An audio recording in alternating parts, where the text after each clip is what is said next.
That's okay. Huh?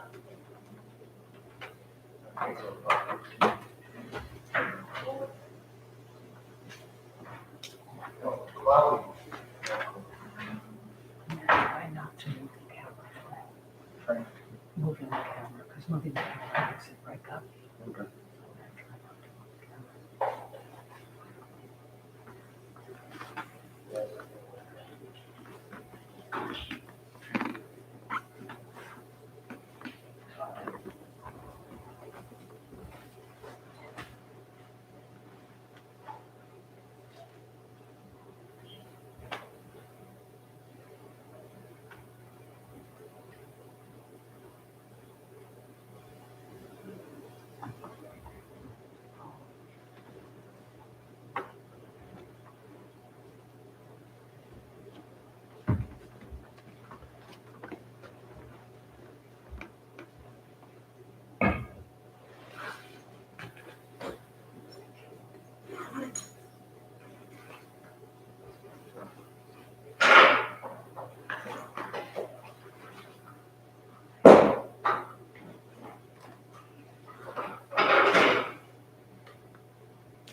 Mind calm, body at ease, breathing quiet, sentiment benevolent.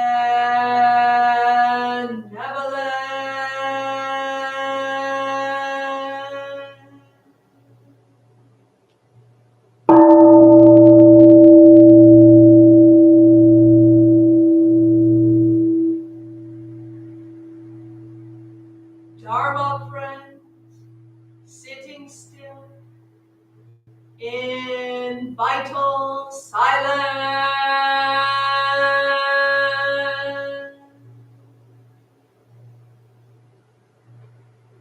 wanting nothing, we practice eco-Buddhism together.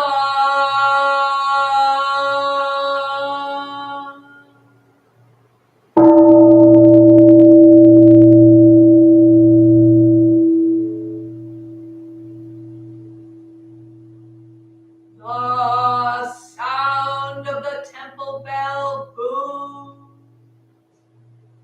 for all to cease from conflict.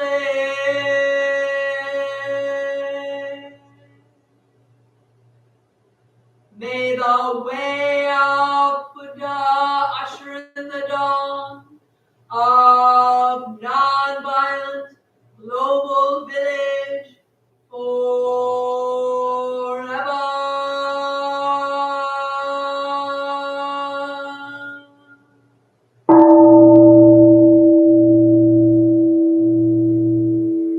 Here is the after sound of the bell.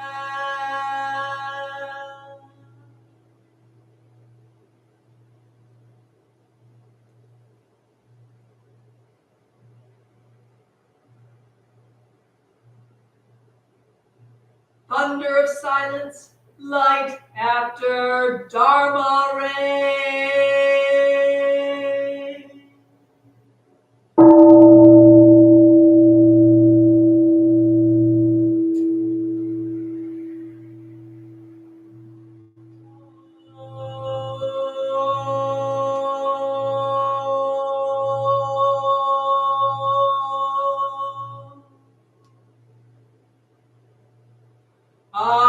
Amoga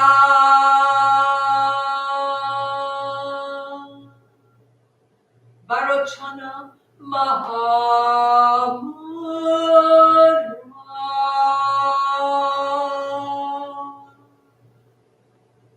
Manipadme Jvala Pravartaya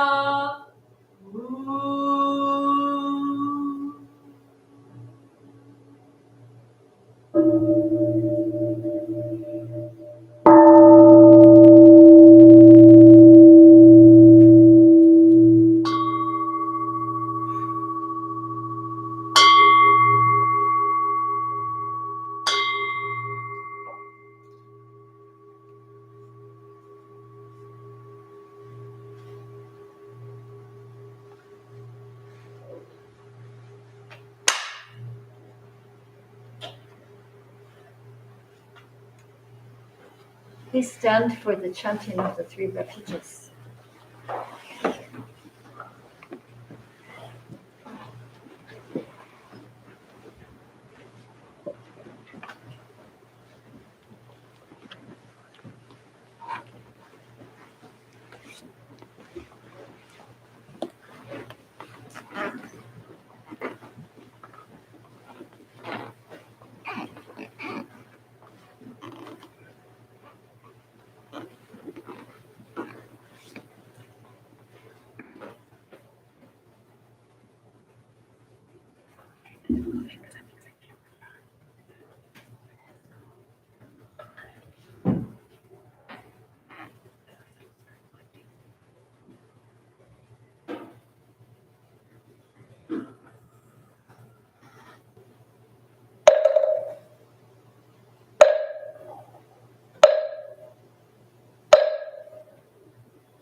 I go for refuge to the Buddha.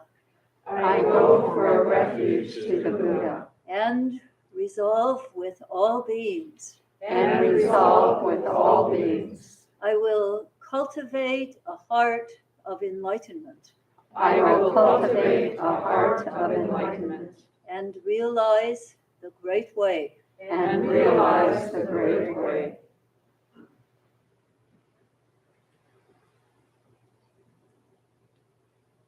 I go for refuge to the Dharma. I go for refuge to the Dharma. And resolve with all beings. And resolve with all beings. I will penetrate the teachings. I will penetrate the teachings. And uncover oceans of wisdom. And uncover oceans of wisdom.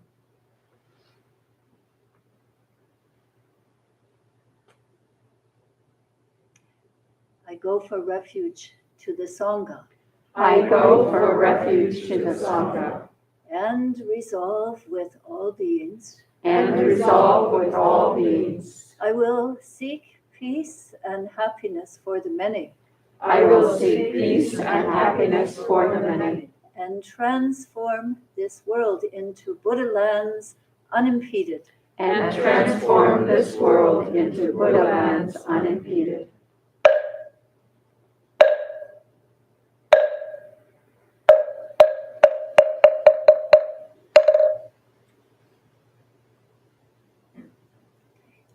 Please return now for another short period of meditation.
follow along with some simple stretching exercises.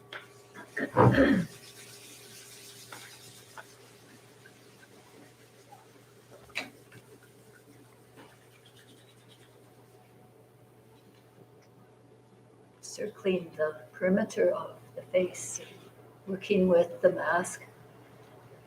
And then to the top of the head with the fingers, tips of the fingers, pressing, sometimes finding vital points that affect the whole body. And then to the ears, pulling, pulling, pulling. Just below the nostrils, push with the knuckle of the first finger.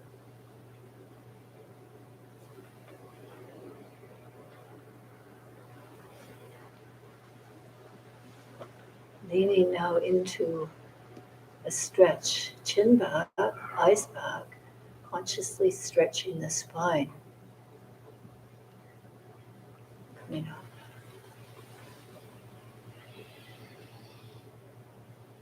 And folding, exhaling as you do.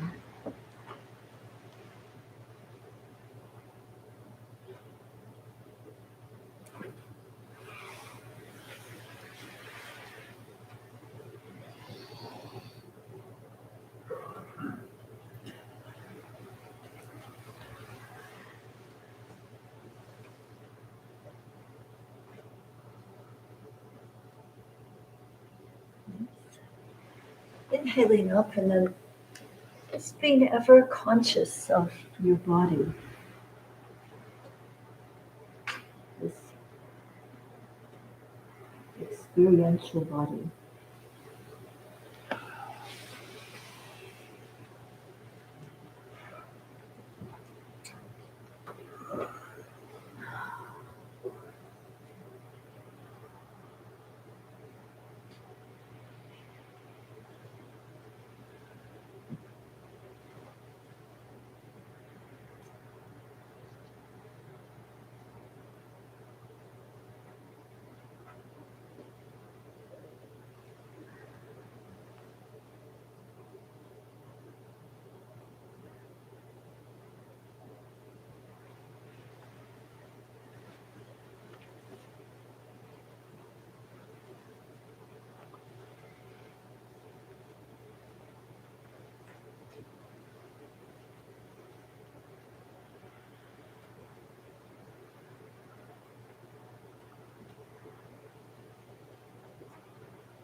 Please stretch your legs if you need to and turn so that you're perhaps a little closer, at least with your body facing the altar.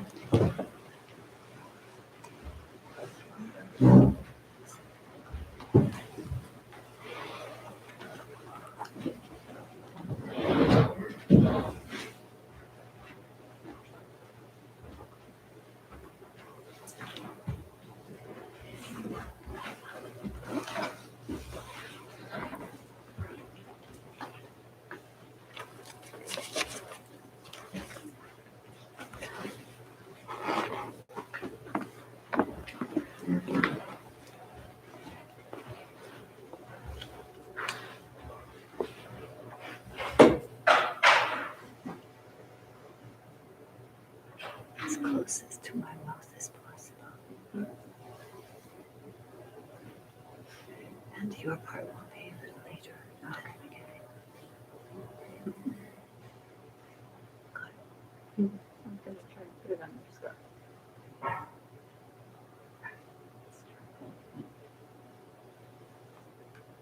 screen.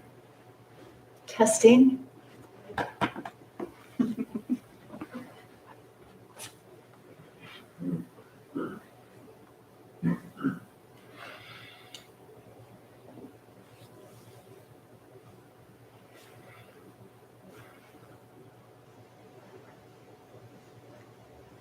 We are what we think. All that we are arises with our thoughts. With our thoughts, we make the world.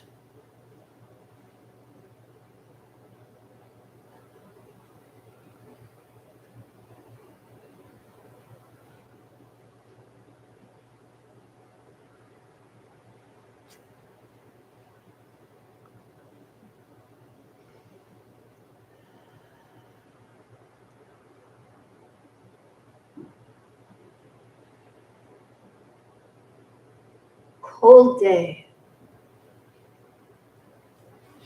when the sun shines, exquisite ice crystals everywhere.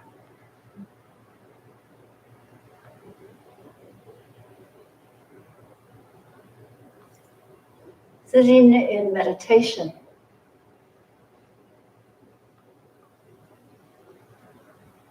concentrated, attentive, seeing things as they really are. Good morning and welcome in from the 10 directions.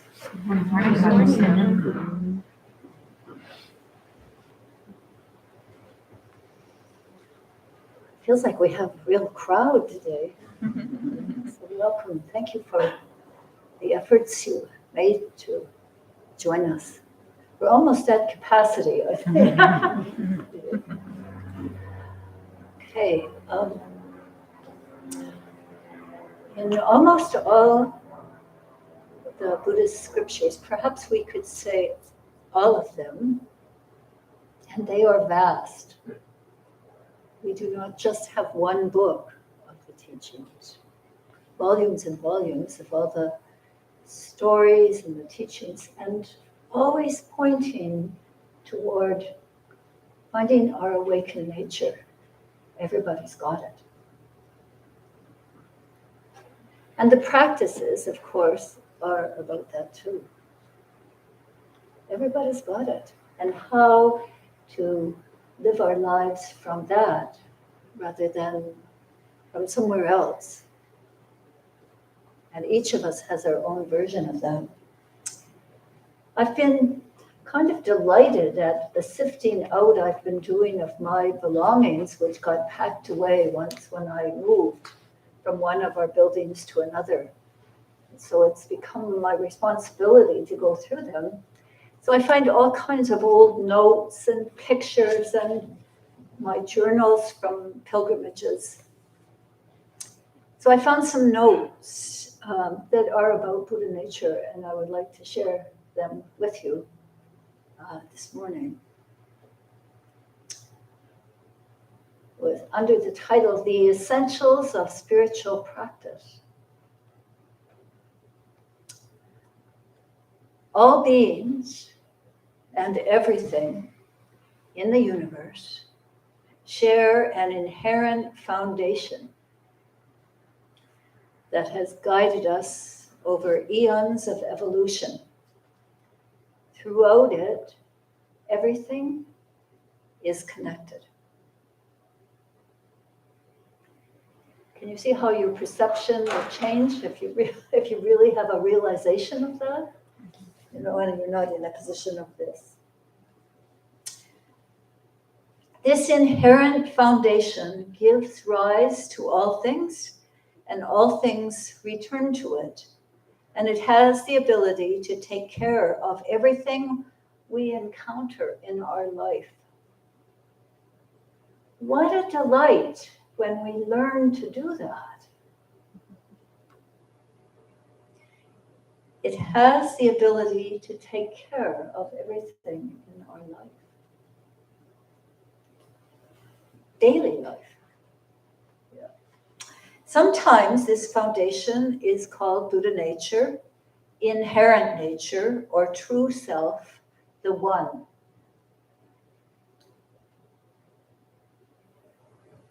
You have to understand for yourself what these names are trying to express. Sometimes people say, if I could just see Buddha nature for myself, it would be much easier to have faith. Interesting. But our Buddha nature is not a fixed material thing that can be grasped with the senses.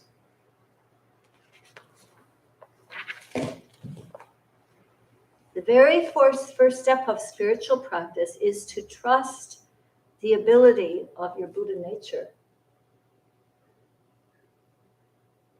I've been doing a lot of experimenting with that lately. And actually, when I get in touch with Buddha nature and even ask a question, it's surprising what happens. It has guided you through your life. It is endowed with the ability beyond your imagination and source and destination of everything. So you've got it, even if you haven't really discovered it. And sometimes it just pops up. It can take care of whatever it is that confronts you. The 10,000 joys and the 10,000 sorrows. It surrounds us and is present throughout our lives. It is so close, ever present, and easy to overlook. So the first step is to have trust that you've got it. The second step is letting go of everything that arises from outside or inside, and trusting that your Buddha nature will take care of all that. Whether things seem to be going well or badly. This is learning to rely upon your inherent nature rather than your fixed ideas about what constitutes something going well or not. That's very interesting. Okay, first step, having a kind of a trust in your Buddha nature. Second step is letting go of everything that arises inside and out. And the third step is to observe. See what happens after you let go and pay attention to how things develop and turn out.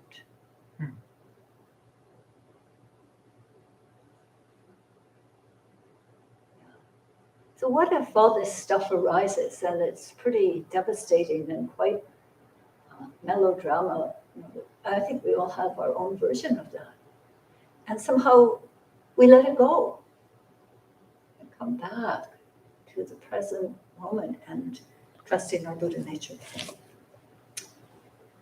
Once you become aware of I, me, they habitual patterns, rather than pushing them away, turn them over to Buddha nature.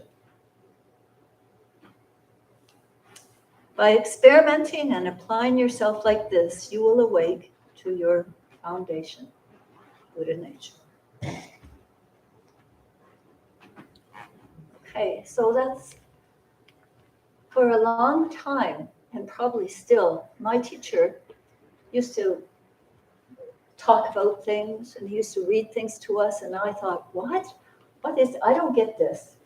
You know, form is emptiness, emptiness form, things like that.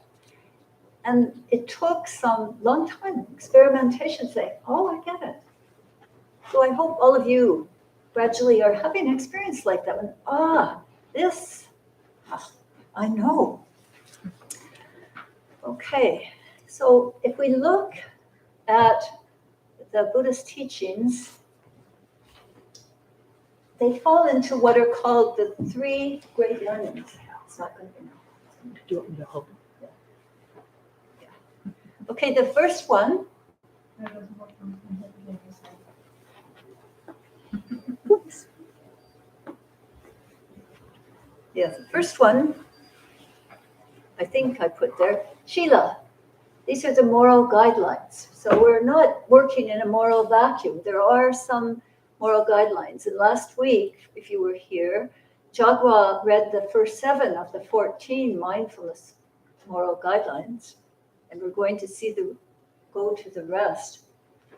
And then after the Shila, it's called, it's from like SH, Shila. Say it? Sheila. Yeah. Next comes Samadhi.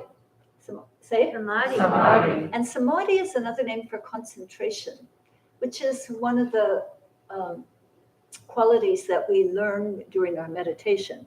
So these are the moral guidelines. This is more practice-oriented, chanting, meditation, doing prostrations, walking with meditation. Yeah. And then as a result, we get prajna. Say? Prajna. Prajna means wisdom. So as a result of practicing with our life and following these mindfulness guidelines, including and extra generosity and paying attention, like the sun, when it hits the air, sunshine, shows those special crystals that hang there that we don't even see until the sun does that. So when we learn to pay really close attention, we see things as they really are. And then we can really respond to our lives in that way. Yeah. So that leaves us with some prajna, wisdom. So these are the three great learnings that 1, 2, 3, they're always working in our lives, depending on how much we pay attention. It kind of makes sense, eh? Yeah. And yet, you have to have that kind of trust that you've got the Buddha nature, that kind of thing. Yeah. Okay, thank you. And then we'll get back to the other side of that in a little while. So last week we did the mindfulness guidelines from 7 of the 14 from Thich Nhat Hanh. And we're going to continue with Jagwa doing it in a moment, so you could begin to get ready by the bell, please. I'd like to just further some notes that I found. This is from May 24th, 2020. During the Vietnam War, Zen Master Thich Nhat Hanh faced with the choice between practicing in an isolated monastery or engaged with suffering, with suffering Vietnamese people during the war. He decided to do both. I thought, wow, he decided, And doing both requires patience, so that we are simply present and responsive to conditions without embellishing them with a false effort and generosity, so that we are peaceful as a result of being my writing. I have to start again because I think it just gets all skewed. So that we're peaceful as a result of being. Okay, I got it. All right. Doing both, being in the monastery and helping suffering Vietnamese people.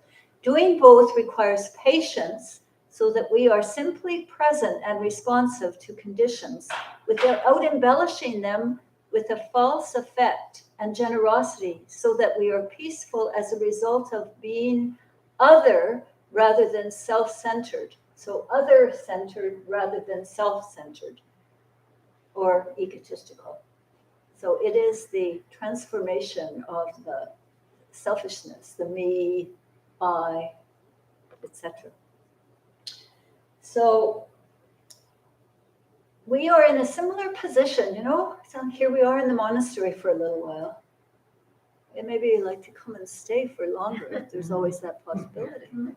But there's also your life that you have to deal with too.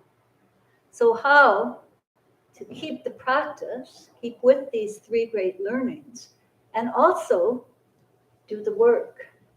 The American people, the struggle, the people of the world. It doesn't mean you have to put out every fire and entanglement, choosing something. And of course, a lot of it starts with our own tangles and taking care of them. Okay, so let's go now to Precepts, Sheila, as Jagwa leads us in the second 7 of the 14 mindfulness trainings of Thich Nhat Hanh.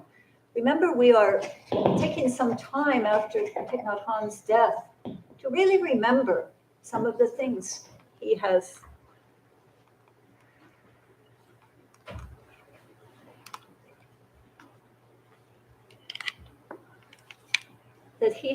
offered to us, both while he was in the monastery and while he was with struggling Vietnamese people, and afterwards.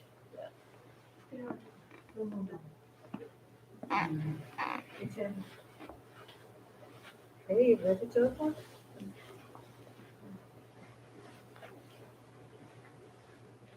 Today I have been asked by the community to recite the last 7 of the 14 mindfulness trainings. I ask the community for spiritual support. Please, brothers and sisters, Dharma family, listen. The 14 mindfulness trainings are the very essence of the order of interbeing. They are the torch lighting our path, the boat carrying us, the teacher guiding us. I ask you to listen with a serene mind. Consider these mindfulness trainings as a clear mirror in which to look at ourselves. Say yes, silently, every time you see that in the coming days you intend to practice this mindfulness training. Please compose yourself so that you can listen deeply. It will look different for each of you. The 8th mindfulness training, community and communication. Aware that lack of communication always brings separation and suffering, we are committed to training ourselves in the practice of compassionate listening and loving speech. We will learn to listen deeply without judging or reacting, and refrain from uttering words that can create discord or cause the community to break. We will make every effort to keep communications open and to reconcile and resolve all conflicts, however small. This is the 8th mindfulness training of the order of interbeing. Will you study, practice, and observe it in the coming days? As you listen to the sound of the bell, taking 3 slow, deep breaths.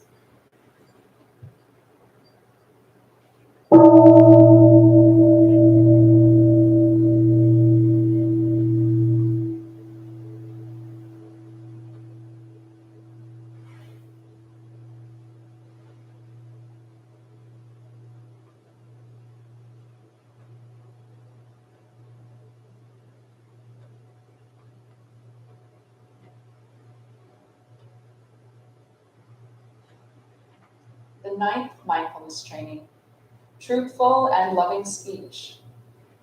Aware that words can create suffering or happiness, we are committed to learning to speak truthfully and constructively, using only words that inspire hope and confidence. We are determined not to say untruthful things for the sake of personal interest or to impress people, nor to utter words that might cause division or hatred. We will not spread news that we do not know to be certain, nor criticize or condemn things of which we are not sure. We will do our best to speak out about situations of injustice, even when doing so may threaten our safety. This is the 9th mindfulness training of the order of interbeing. Will you study, practice, and observe it in the coming days? Breathing with the bell.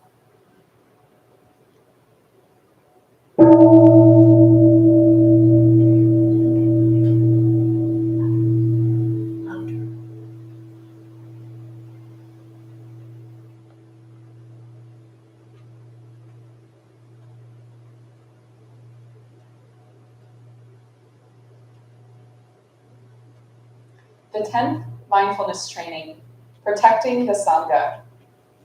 Aware that the essence and aim of a Sangha is the practice of understanding and compassion, we are determined not to use the Buddhist community for personal gain or profit, or transform our community into a political instrument. A spiritual community should, however, take a clear stand against oppression and injustice, and should strive to change the situation without engaging in partisan conflict. This is the 10th mindfulness training of the Order of Interbeing. Will you study, practice, and observe it in the coming days?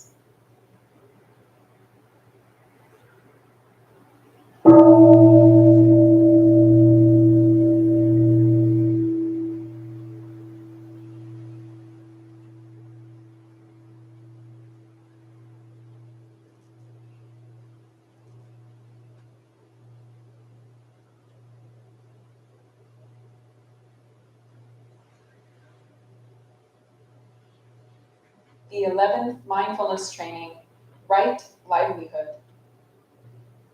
Aware that great violence and injustice have been done to our environment and society, we are committed not to live with a vocation that is harmful to humans and nature. We will do our best to select a livelihood that helps realize our ideal of understanding and compassion. Aware of global economic, political, and social realities, we will behave responsibly as consumers and as citizens, not investing in companies that deprive others of their chance to live. This is the 11th mindfulness training of the Order of Interbeing. Will you study, practice, and observe it in the coming days?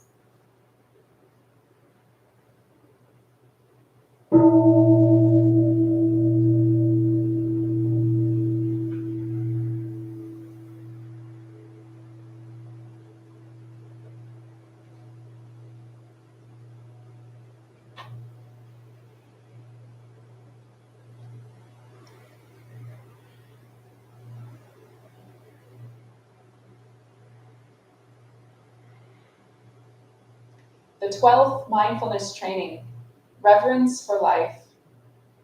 Aware that much suffering is caused by war and conflict, we are determined to cultivate nonviolence, understanding, and compassion in our daily lives, to promote peace education, mindful mediation, and reconciliation within families, communities, nations, and the world.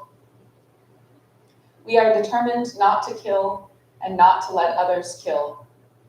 We will diligently practice deep looking with our Sangha to discover better ways to protect life and prevent war. This is the 12th mindfulness training of the Order of Interbeing.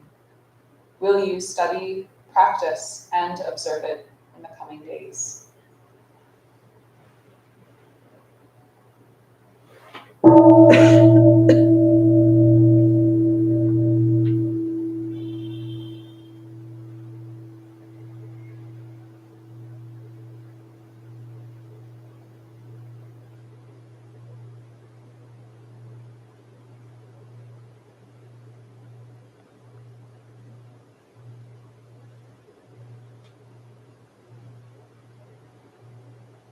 The 13th mindfulness training, Generosity. Aware of the suffering caused by exploitation, social injustice, stealing, and oppression, we are committed to cultivating loving kindness and learning ways to work for the well-being of people, animals, plants, and minerals. We will practice generosity by sharing our time, energy, and material resources with those who are in need. We are determined not to steal and not to possess anything that should belong to others. We will respect the property of others, but will try to prevent others from profiting from human suffering or the suffering of other beings. This is the 13th mindfulness training of the Order of Interbeing. Will you study, practice, and observe it in the coming days?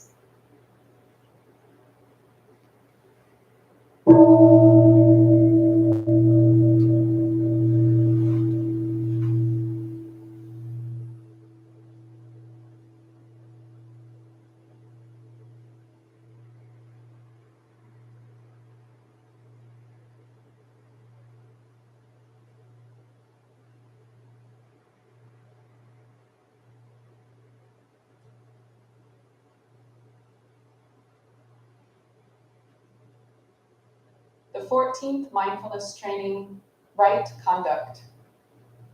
Aware that sexual relations motivated by craving cannot dissipate the feeling of loneliness, but will create more suffering, frustration, and isolation.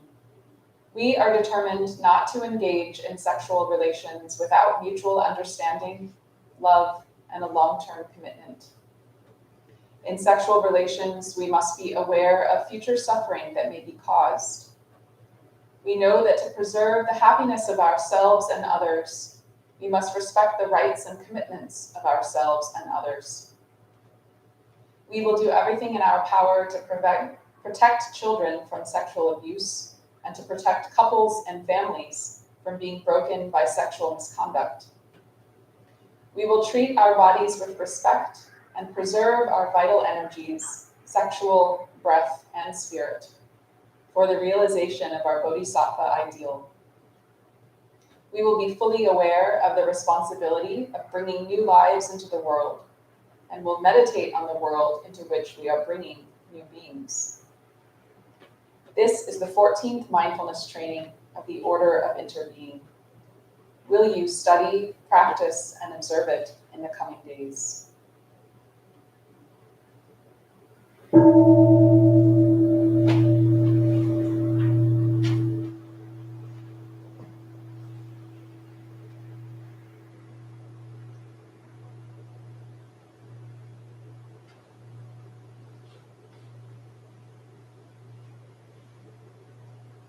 Concluding words, I have recited the 14 mindfulness trainings of the Order of Interbeing as the community has wished. Thank you, Dharma family, for helping me do it serenely.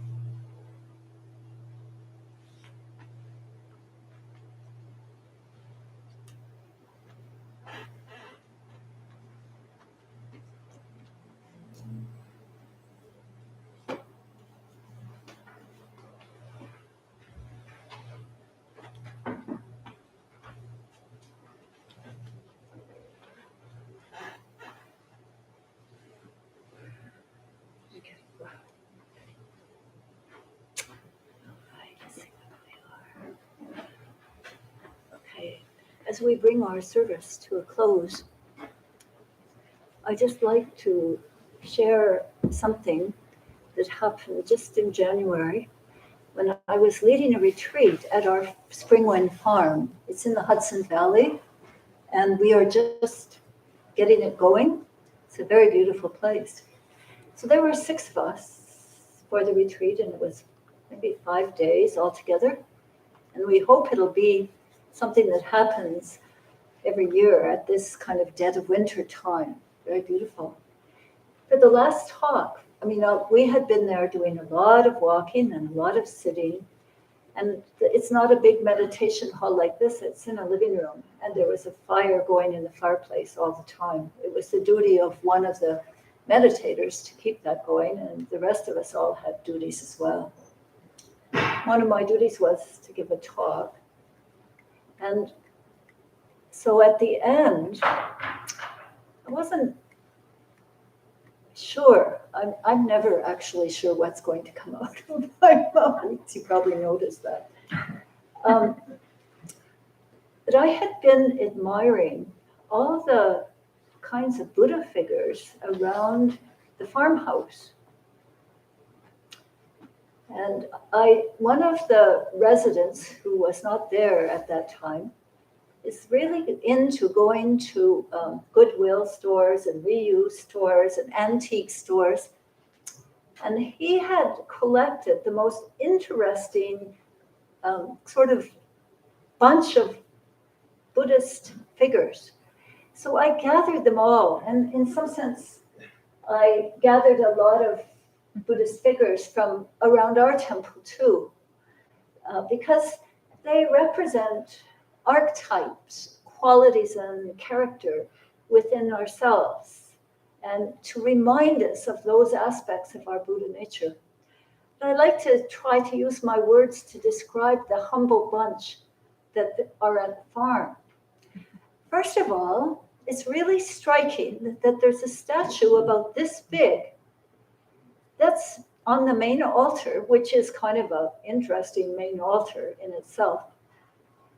It has two wooden deer at the one at each end. And in the middle is a figure of a black person. It looks like a woman. So a black woman, long hair, bejeweled, and beautiful gold robe made out of kind of wood. Looks like somebody fashioned it, by hand, not sort of some Buddhists pretty look the same, but this particular Buddha, female, black, gold robes, jewels on the altar. I thought, wow, let's look at that. And then over the fireplace on the mantelpiece, there's this little wooden block. It was just about this big and about this wide. It actually looked kind of like our Buddha in the middle there, the taller one. But all of it carved into this wood and painted gold, and the piece of wood was kind of cracked. So there was some kind of really beautiful about that cracked Buddha and how it was just coming out of the wood. Yeah. So we kind of looked at it and we thought, well, there's a real ordinary, humble kind of looking Buddha. And then on the altar beside that black Buddha with the hair and all of that, there was a standing figure, not so much different from this little one on the end, but it was made out of wood, also carved, and it was, it looked like a bodhisattva that was on guard, paying attention, caring for everybody coming and going. This is a really kind of lovely kind of offering of attention and loving kindness that was coming for that one. And then, not in the altar area so much, but right kind of when you came into the living room, there was this, let's see, there was a version of this statue, which is, I believe, of Hotai.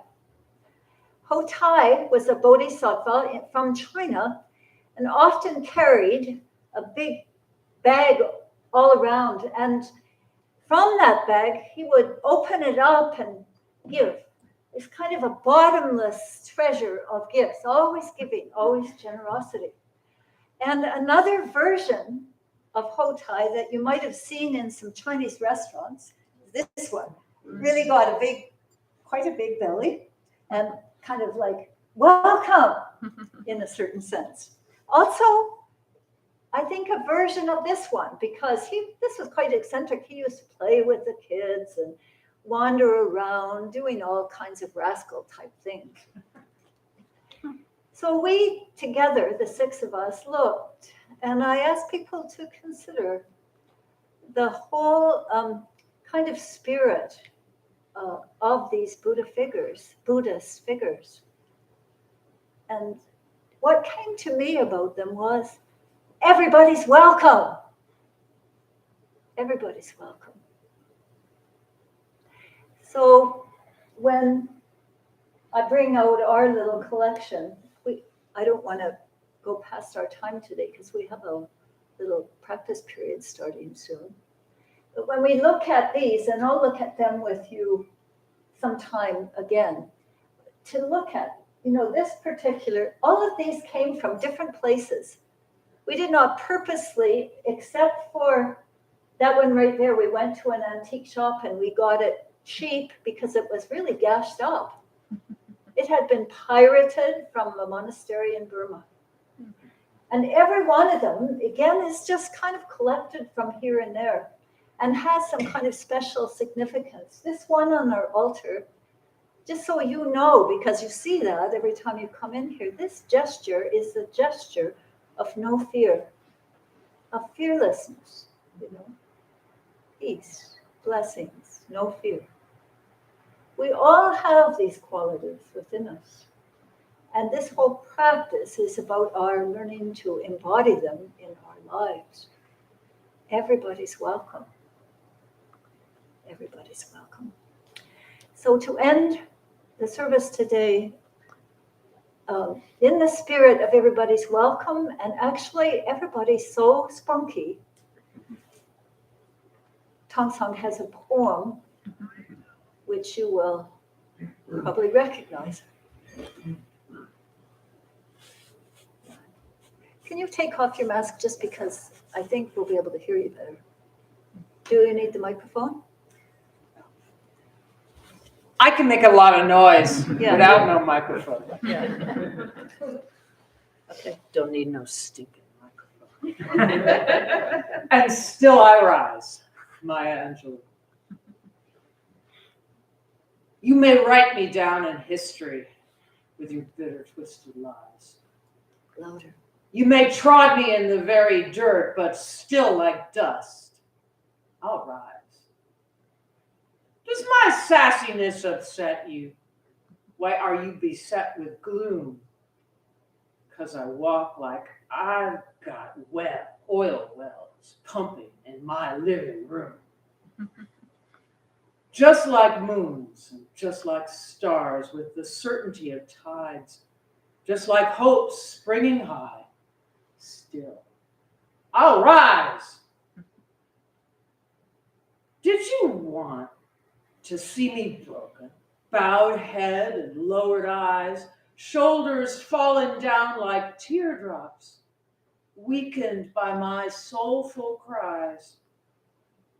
Does my haughtiness offend you? Don't you take it awful hard because I laugh like I've got gold mines digging in my own backyard. You may shoot me with your words. You may cut me with your eyes. You may kill me with your hatefulness, but still like air, I'll rise. Does my sexiness upset you? Does it come as a surprise that I dance like I've got diamonds at the meeting of my thighs? Out of the huts of history's shame I rise. Up from a past that's rooted in pain I rise.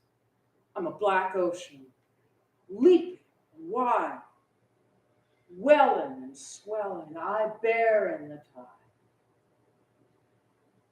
Leaving behind nights of terror and fear, I rise into a daybreak that's wondrously clear. I rise, bringing the gifts that my ancestors gave. I am the dream and the hope of the slave. I rise, I rise, I rise.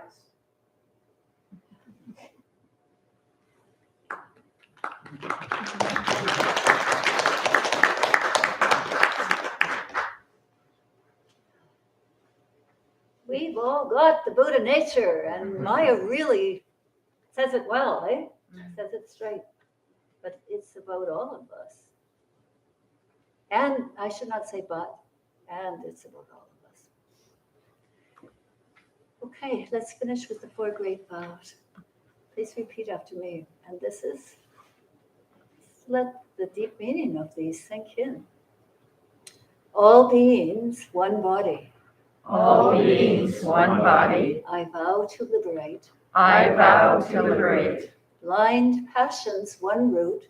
blind passions one root. I vow to terminate. I vow to terminate. Dharma gates one mind. Dharma gates one mind. I vow to penetrate. I vow to penetrate. The great way of Buddha. The great way of Buddha. I vow to realize. I vow to realize.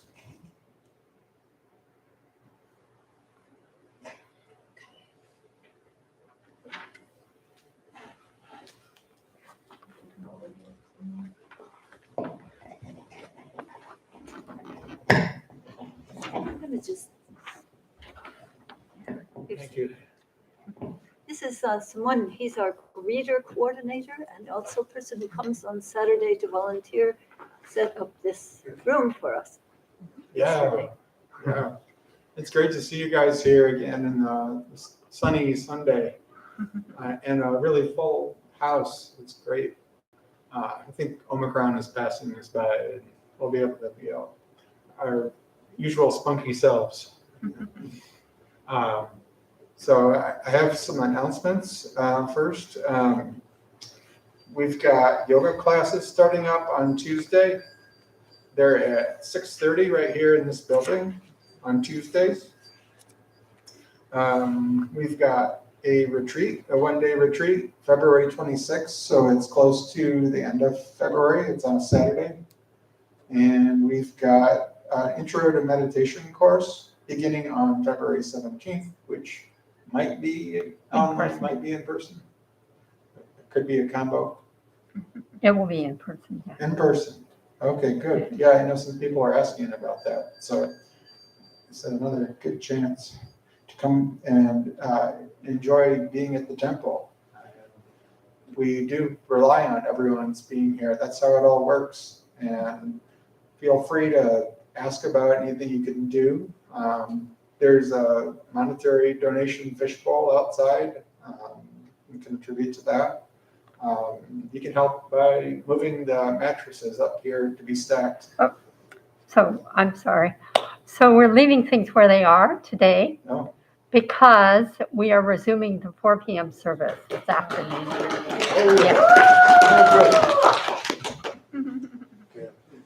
Wow, that was quite a response. So everyone come back, please. Yeah. So, and then it's nice and fresh in here. We can get our coats and hats on and then be all warm again.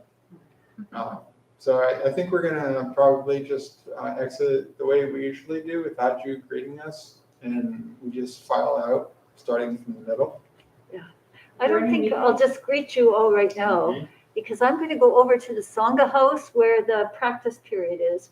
And those who are joining us live, and there are some also via Zoom, live folks, just walk along Woodlawn and come in the door. It's already open, and take your coat off and shoes, and then join us around the conference table. Charyu, Christina will, I think, be there, and we'll proceed. Okay. We also have Recovery Dharma today. Is it in the basement? The ex-library? Call it the other room. The other room. Yeah. I have an So at 3:00 this afternoon, there's our second informational meeting. If you're interested in taking the precepts this year, I think a few folks have already signed up to join and get some more information. And then the precept group will begin meeting this coming Wednesday evening for 6 sessions over 12 weeks leading up to the precept taking ceremony. So if you are interested in getting more information about that, please see me afterwards and I can send you the Zoom link for our informational meeting today. Thanks, Jodwa. Okay, please stand, everyone.